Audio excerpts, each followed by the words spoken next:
Saya temanya adalah profil pengusaha di sekitar Nabi. Seorang sahabat namanya Hakim bin Hizam. Beliau wafat tahun 54 Hijriah. Beliau itu kalau usaha ya, beliau jual beli itu kalau untung, di antara keuntungannya itu kalau jual beli itu untungnya 100 ribu dirham. 100 ribu dirham sekarang 1 dirham itu kurang lebih antara mungkin 40-an ya, 40-an ribu, 40 atau 60 mungkin. Allah alam bisawab, karena standar dirham hari ini memang tidak sebagaimana stabil dinar. 100 ribu dirham itu kalau jual beli keuntungan seperti itu. Kemudian ada seorang sahabat namanya Amr bin Huraith. Saat perang Nahawan, ini perang lawan Persia, gonimah yang ada itu dibeli oleh beliau seharga 2 juta dirham. Dari gonimah yang dibeli oleh beliau seharga 2 juta dirham, beliau jual kembali seharga 4 juta dirham. Dan ini orang-orang sahabat yang jual belinya, kemudian usahanya yang untungnya nggak receh mereka itu. Itu dalam salah satu bisnis. Bahkan dalam satu hari terkadang bisnisnya di mana-mana. Beliau kadang datang dari Yaman, keuntungan dikirimkan kepada beliau 700 ribu dirham. Kemudian dari Irak 50 ribu dirham. Itu beliau juga infaknya luar biasa. Enggak receh juga berarti infaknya. 100 ribu dirham ambil untuk negara, untuk membantu ngurus negara, untuk fakir miskin dan seterusnya. Nah, ini dua potret sahabat ini kita ingin mengambil satu pelajaran bahwa sahabat itu orang-orang yang dunia sudah tidak lagi penting untuk mereka. Jadi dunia atau usaha atau bisnis itu tujuan utamanya bukan dunia. Sehingga ketika mereka berlimpah harta, itu mereka gunakan untuk memakmurkan dunia. Artinya memakmurkan ahli dunia, manusia-manusia atau orang-orang lain yang membutuhkan. Karena menurut mereka harta nggak begitu penting, hanya dikumpulkan kemudian ditumpuk untuk keluarga, untuk ahli waris. Enggak, mereka manfaatkan harta yang dengan mudah mereka dapatkan itu untuk juga memakmurkan dunia. Nah, maka kalau hari ini bisnis kita, kemudian usaha, bahkan apapun, bahkan lembaga pendidikan yang hari ini dibisniskan, kalau tujuan utama kita dunia, sekali lagi tujuan utama kita dunia, wallahi kita tidak akan bisa memakmurkan dunia. Tidak akan bisa memakmurkan orang-orang berada di sekitar kita kalau tujuan dari bisnis, usaha, kekayaan yang kita miliki hari ini adalah dunia. Para sahabat kenapa mereka bisa memakmurkan, bahkan menjadi penopang pemerintahan dan negara saat itu? Karena kekayaan yang mereka miliki dan usaha yang mereka jalankan, tujuan utamanya bukan dunia, gitu ya. Nah, makanya kalau hari ini misalnya saya ambil contoh saja. Hari ini saya kasih judul profil pengusaha di sekitar sahabat, di sekitar Nabi.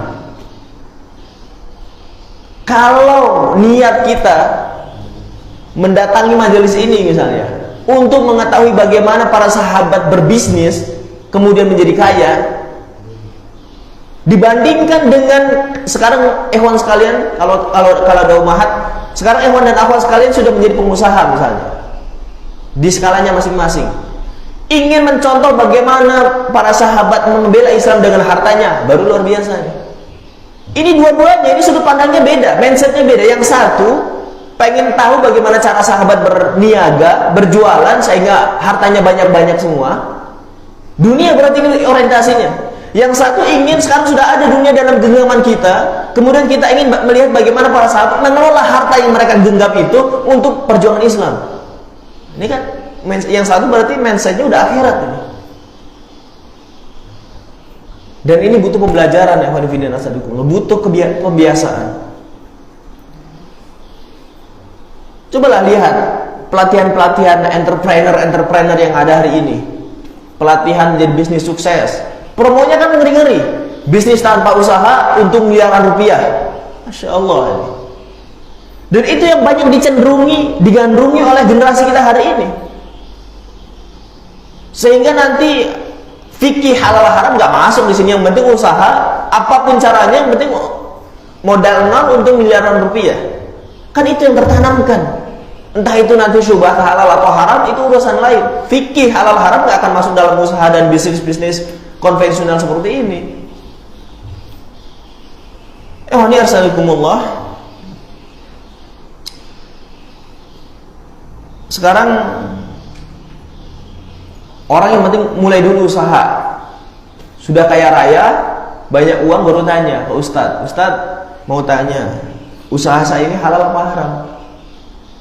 Kan saya bingung jawabnya. Ini uangnya udah banyak nih. Baru ditanya halal apa haram. Kalau saya bilang haram kan kelabakan juga nih. Bingung juga. Aduh, haram ternyata. Kenapa nggak dari awal ketika start mengawali usaha itu dipahami dulu sebagaimana para sahabat itu memahami konsep halal haram. Ini kan kita jalan dulu. Urus halal haram nanti, kemudian hijrah baru ditanya. Harapannya kan dapat jawaban menyejukkan kan? Oh, sebenarnya haram, cuman karena nggak tahu ya sudahlah, bertobat, mudah-mudahan Allah ampuni. Sejuk itu jawaban seperti itu. Coba ketemunya sama ustadz yang haram, harus dibersihkan, dihabiskan semua modalnya misalnya. Karakter kita juga beda-beda begitu ya. Ikhwanifidin arsadikumullah. Nah, Zubair bin Awam ini juga salah satu dari 10 sahabat yang dijamin masuk surga. Beliau itu awalnya dulunya miskin. Sampai-sampai beliau menikahi salah satu putri Abu Bakar, Asma, adiknya Aisyah. Berarti Zubair ini boyannya Rasulullah SAW. Zubair ini dulu miskin. Tapi antum tahu setelah beliau menikah, beliau punya 1000 budak, dan satu budak itu gak murah. Dulu memang di datangnya Islam itu salah satu hikmahnya dalam menghapus perbudakan, tapi kan bertahap. Sehingga banyak sahabat yang masih punya budak. Dulu budak diperlakukan seperti binatang. Ketika Islam datang, Islam memperlakukan budak, bahkan memberdayakan, bahkan memuliakan.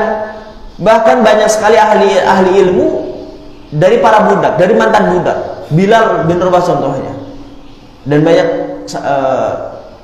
sahabat-sahabat lain yang mereka menjadi seorang ulama dan orang-orang hebat padahal dulunya adalah seorang budak.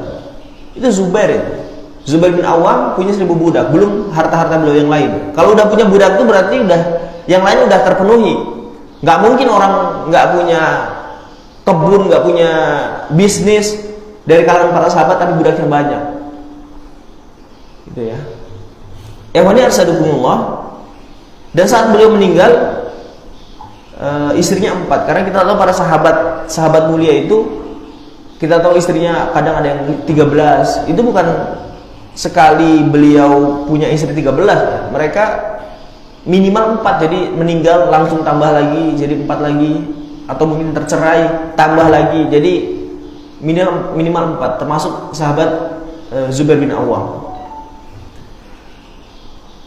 Nah, ketika beliau meninggal, dulu yang saya contohkan akan Abdurrahman bin Auf. Ini Zubair bin Awam ini, ketika beliau meninggal, satu orang istri itu dapat 1 juta dirham. Berarti 4 orang istrinya 4 juta dirham. Karena jatah istri kalau punya anak itu 1/8, berarti 1/8 dari hartanya dari hartanya Zubair bin Awam itu 4 juta dirham. Nanti dihitung sendiri. Pakai kalkulator, berarti berapa itu? Dikalikan saja gitu ya. Muawiyah juga, Muawiyah bin Abu Sufyan, putranya Abu Sufyan ini dulu miskin. Sampai-sampai Abu Qais ketika dilamar oleh Muawiyah itu datang ke Rasulullah SAW. Wahai Rasul, saya ini dilamar oleh 2 orang. Loh, bagaimana kok dilamar 2 orang? Kan tidak boleh melamar wanita di atas lamaran orang lain.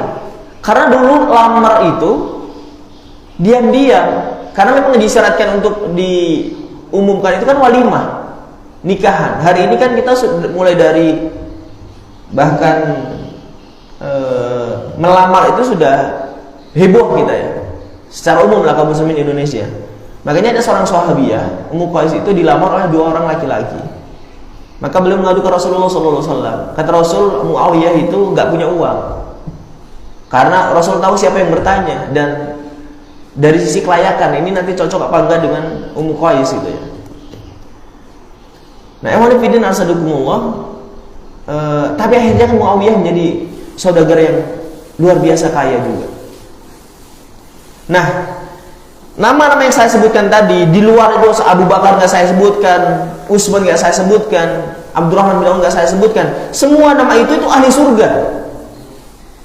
Jadi dalam kenikmatan ilmunya maksimal, jaminan surga, akhiratnya maksimal, dari sisi keluarga, istrinya maksimal.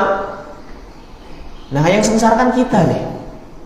Kita nih jaminan surga nggak ada, hartanya juga nggak banyak, ilmu jauh, kesolehan apalagi. Nah, makanya itu karena Masya Allah ya, itu kalau akhirat hari ini nggak jadi orientasi, itu ruginya kita berkali-kali. Ya, apalagi yang mau kita harapkan. Kalau ada orang yang fid dunya hasanah, tapi di akhiratnya nggak bahagia, di dunia dia memang meninggalkan akhirat untuk berfokus bagaimana mengejar dunia, sehingga Allah kayakan dia misalnya. Nah, kita kan enggak kan? Kita ini naudzubillah kalau misalnya di dunia ini serba susah, serba kredit, serba nggak punya uang, di akhirat juga ternyata bukan menjadi prioritas sehingga nggak dapat apa-apa di akhirat.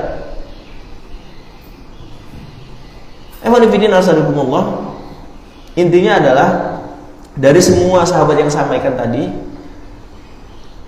muaranya adalah pada ilmu dan iman. Ternyata bagaimana kita mengelola harta, bisnis, pendidikan, apapun yang kita geluti hari ini di dalam bingkai ilmu dan iman.